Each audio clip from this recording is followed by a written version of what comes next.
चलिए इस बीच जो है एक एक करके कंपनियों को लेकर के आते हैं जिस पर विस्तार पूर्वक चर्चा करते हैं। यहाँ पर होती है खबरें, खबरों को चलने देखने को मिलता है एक्शन। क्या होना चाहिए आपका रिएक्शन, ये बताएंगे संतोष जी, खबर बताएंगे हम, और उसके बाद से डिटेल में एनालिसिस करने के सुनने के बाद निर्णय लेंगे आप कि खरीदें बेचें क्या करें। और खास तौर से रिजल्ट का सीजन चल रहा है तो ये सेगमेंट आप मिस मत करिए। चलिए एक एक करके कंपनी को लेकर के आते हैं। अवंती फीड्स जरा लेकर के आइए। अवंती फीड्स में आपको बता दें कि कल परसों में इसके नतीजे आए, लेकिन नतीजों के बाद लगातार इसमें जो है अवंती फीड्स के अंदर लगातार तेजी का माहौल बना हुआ है। कई सारे दर्शकों के सवाल भी आ जाए हैं। मुनाफा 20.5% बढ़ा है और ये 128.19 करोड़ रुपए रहा है। वहीं कंपनी की आय पे नजर डालें तो आय के पहले जरा EBITDA पे नजर डाल लेते हैं। कंपनी की EBITDA में 14.5% की बढ़ोतरी रही है और ये 194.80 करोड़ रुपए रहा है। अच्छे नतीजे रहे हैं। एक महीने में शेयर ने 18%, 6 महीने में 37% और एक साल में करीब 80% से ज़्यादा का रिटर्न यहाँ पर आता हुआ दिखाई दिया है। आज भी अच्छी मजबूती यहाँ पर अवंती फीड्स के अंदर देखने को मिल रही है। 11% की तेज़ी जो है देखने को मिली थी जो हमने खबर बनाई थी, और अभी भी 10.5% के ऊपर ट्रेड करता हुआ अवंती फीड्स सर अच्छे मोमेंटम में है, नतीजे भी अच्छे रहे। आपकी क्या सलाह रहेगी? हाँ, देखिए, मुझे लगता है कि अगर आपको इस चीज़ को लेना है तो एकदम आप वेट करिए, कभी भी करेक्शंस में एंटर कर सकते हैं। कंपनी के नतीजे काफ़ी अच्छे हैं, रीजनेबली वैल्यूड है कंपनी, और जिस तरह से सरकार की मंशा है कि जो मत्स्य पालन कह लें उसमें काफ़ी बड़ा खर्च करने वाली है कंपनी, सरकार हमारी। और इस बार के बजट में भी काफ़ी ज़्यादा जो है उनको प्रावधान किए गए हैं। उन सारी चीज़ों का लाभ इसको होगा, और कंपनी खुद भी ग्रो कर रही है। तो ये दो चीजें हैं जिसको कि क्या क्या कारण मुझे लगता है कि ये कंपनी में आपको नजर रखनी चाहिए, गिरावट में एकदम ऐड कर सकते हैं। चलिए, तो ये बात अवंती फीड्स पर निकल करके आती हुई, चलिए अगली कंपनी लेकर के आते हैं स्क्रीन पर। वो है एनबीसीसी। एनबीसीसी में भी हम देख रहे हैं आज मोमेंटम बना हुआ है। यहाँ पर कंपनी पे नतीजों की खबर नहीं है। श्रीनगर डेवलपमेंट अथॉरिटी से कंपनी को एक बड़ा ऑर्डर मिला है। ये बड़ा ऑर्डर किस चीज़ के लिए मिला है? ये बड़ा ऑर्डर कंपनी को मिला करीब 15,000 करोड़ रुपए का, और ये 406 एकड़ में सेटेलाइट टाउनशिप बनाने के लिए कंपनी को ऑर्डर मिला हुआ है। और यहाँ पर आपको बता दें अगले 5 साल में इस प्रोजेक्ट को कंपनी पूरा करने की योजना बना रही है। 15,000 करोड़ रुपए का ये ऑर्डर है। और आपको बता दें टाउनशिप में विला, रिहायशी फ्लैट, कमर्शियल ऑफिस, ये तमाम चीज़ें जो है वो बनाए जाएंगे। और कंपनी के शेयर में आज हम देख रहे हैं करीब 8% से ज़्यादा की तेज़ी देखने को मिल रही थी जब हमने खबर बनाई थी। और अभी भी अगर हम देखें एनबीसीसी के शेयर में मोमेंटम बना हुआ है 8% से ऊपर का, 182, 183 का भाव। एनबीसीसी पे सर एक जो है बड़ा ऑर्डर मिला है, ऑर्डर के चलते आज मोमेंटम बना हुआ है। ये मोमेंटम क्या आगे एक्सटेंड हो सकता है? अभी क्या यहाँ पे कोई अपॉर्चुनिटी है क्या? देखिए, ऑर्डर मिलना तो काफ़ी अच्छा रहता है कि किसी भी कंपनी के लिए, बट मेरे को केवल कंसर्न होता है विपुल जी इस कंपनी के मार्जिन को लेकर। तो इसलिए मुझे लगता है कि ट्रेडिंग बेस्ट होता है कि आप ऐसे चीज़ों में जहाँ पर वैल्यूएशंस और कंपनी की कमाई जो है के मार्जिन काफ़ी थिन हो। तो उस लिहाज से valuation 62 times price to earning पे है, मार्जिन जो है वो 5% के आसपास है। तो आप बेटर है कि अगर इस तरह के सेंटिमेंटल कोई न्यूज़ आती है तो आप ट्रेड करें। और मुझे लगता है कि 175 के नीचे का एक स्टॉप लॉस जरूर स्ट्रिक्ट लगा लें और उसको राइड द टाइड कर सकते 175 का स्टॉप लॉस लगाना है, अभी राइट द टाइड कीजिए। ये राय ऋतु जी आपके लिए भी है। एनबीसीसी पे आपने सवाल पूछा हुआ है कि आप जो है यहाँ पर ऊपर के लेवल पे फंस गई हूँ, तो अभी मोमेंटम में है, आपको यहाँ पर जो है बने रहना चाहिए। चलिए आगे बढ़ते हैं और अगली कंपनी जरा स्क्रीन पर लेकर के आइए और वहाँ देखते हैं क्या रुझान देखने को मिल रहा है। यहाँ पर एल आई सी के नतीजे आए थे और उसके बाद से शेयर में तेज़ी तो देखने को मिल रही है, लेकिन बहुत सारे ब्रोकरेज हाउसेस हम देख रहे हैं कि बुलिश होते हुए दिखाई दे रहे हैं। कंपनी का मुनाफा 10% बढ़ करके 10,461 करोड़ रुपए रहा। वहीं कंपनी की आय की बात करें तो यहाँ पर 1,88,749 करोड़ रुपए से बढ़ करके ये 2,10,910 करोड़ रुपए रही।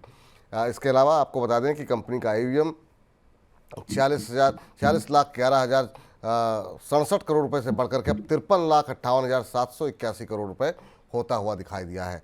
तो काफ़ी सारे नतीजे अच्छे आए हैं और साथ ही साथ कंपनी की स्वास्थ्य बीमा कंपनियों के एक्विजिशन की भी कंपनी योजना बना रही है। तो इन्हीं तमाम खबरों के चलते आज हम देख रहे हैं कि LIC के शेयर में 1% से ज़्यादा की मजबूती देखने को मिल रही है। क्या सर LIC में अभी काफ़ी थकावट के बाद अब उम्मीद करें क्या कि अब तो काफ़ी अच्छी रैली आ चुकी है? क्या LIC में संभावनाएं दिखाई दे रही हैं आपको कुछ? जरूर दिखाई पड़ रही हैं। और सब मैं कहता हूँ कि वैल्यूएशन जब हम देखते हैं तो लगता है काफ़ी सस्ता है। क्योंकि अगर आप देखें, जैसे कि हम एम्बेडेड वैल्यू कहते हैं, जितना भी इनकी इनकम है उसको एम्बेडेड वैल्यू के रूप में किसी भी इंश्योरेंस, लाइफ इंश्योरेंस कंपनी को देखा जाता है। और अगर देखें 7,27,000 का मार्च में इनका एम्बेडेड वैल्यू था। और कंपनी के जो मार्केट कैप है 7,20,000 करोड़ है, मतलब अपने एम्बेडेड वैल्यू से नीचे है। प्राइवेट कंपनियों की बात कर लें तो वो अपने एम्बेडेड वैल्यू के 2 टाइम्स से ज़्यादा ट्रेड होती हैं। जैसे कि सरकारी बैंकें हैं, बुक वैल्यू के 1.5 to 2 टाइम्स के पास ट्रेड होती हैं। प्राइवेट बैंकें 4 टाइम 3 to 4 टाइम्स ट्रेड होती हैं। तो प्राइवेट सेक्टर को थोड़ा ज़्यादा मिलता है। मुझे लगता है कि यहाँ से भी हेंसफोर्थ भी यहाँ पर एटलीस्ट जो है 40 to 50% चांसेस होंगे। 50% बढ़ने के चांसेस ज़्यादा हैं, क्योंकि given the kind of valuation काफ़ी अच्छा है और अर्निंग्स ठीक हो रही है। जी, चलिए तो ये राय यहाँ पर निकल करके आती हुई।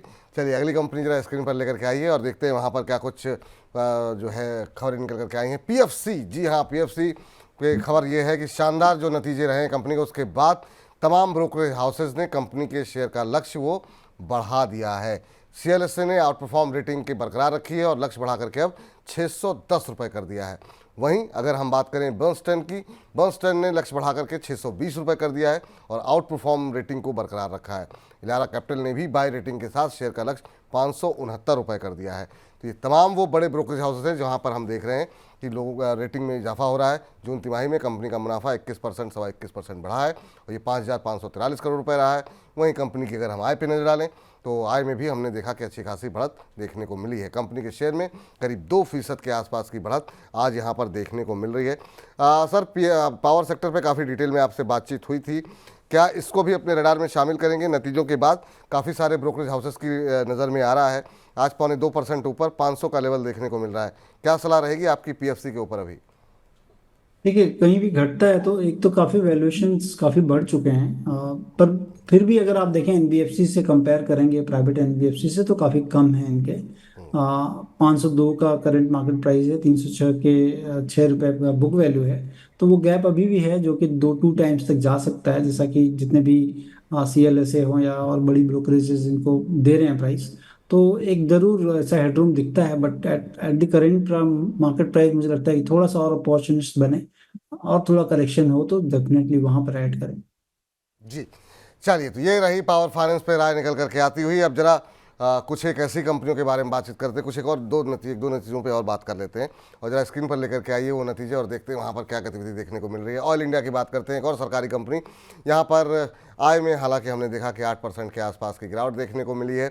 9,141 करोड़ रुपये से ये घट करके 8,120 करोड़ रुपये रही है। वहीं मुनाफे की बात करें तो यहाँ पर 14% की गिरावट रही है, 2,333 करोड़ से गिर करके ये 2,106 करोड़ रुपये रही है। तो ये बात तो निकल करके आई ऑल इंडिया के पहली तिमाही के नतीजों के बारे में। एक और नतीजा देखते हैं, ऑल इंडिया के शेयर पे भी जरा नज़र डाल दीजिए एक बार कि आखिर में क्या गतिविधि यहाँ पर देखने को मिल रही है ऑल इंडिया के शेयर पे। तो अभी अगर हम देखें तो ये शेयर में करीब 5% से ज़्यादा की मजबूती है। हालांकि मुनाफा गिरा है लेकिन उम्मीद से बेहतर रहा है। ऑल इंडिया कैसा लग रहा है सर? 643 644 पे ट्रेड करता हुआ आज 5% से ज़्यादा की मजबूती यहाँ पर देखने को मिल रही है। पिछले एक महीने में 26 साढ़े 26% की रैली आ चुकी है यहाँ पर और पिछले 6 महीने में 87% का रिटर्न दिया है। और ज़्यादा अपसाइड की उम्मीद है क्या? मुझे लगता है हो सकता है, क्योंकि अगर आप देखें कि वैल्यूएशन तो बहुत ही रिजनेबली है।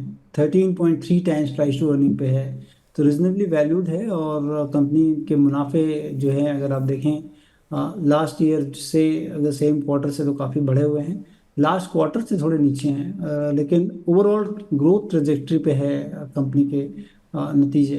तो मुझे लगता है कि एकदम होना चाहिए अपॉर्चुनिटी। अगर आपको कहीं भी नीचे मिलती है तो एकदम लें, क्योंकि बहुत ही रिजनेबली वैल्यूड है ये।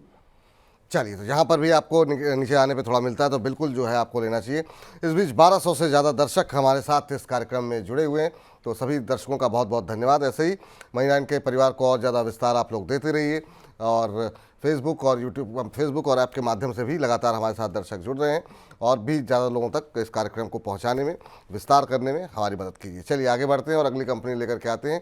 यहाँ पर देखते हैं क्या एक्शन देखने को मिल रहा है और यहाँ पर कोचिन शिपयार्ड, क्या शानदार नतीजे रहे हैं और इस क्षेत्र ने ही पूरा एक तरीके से आउट परफॉर्म किया है।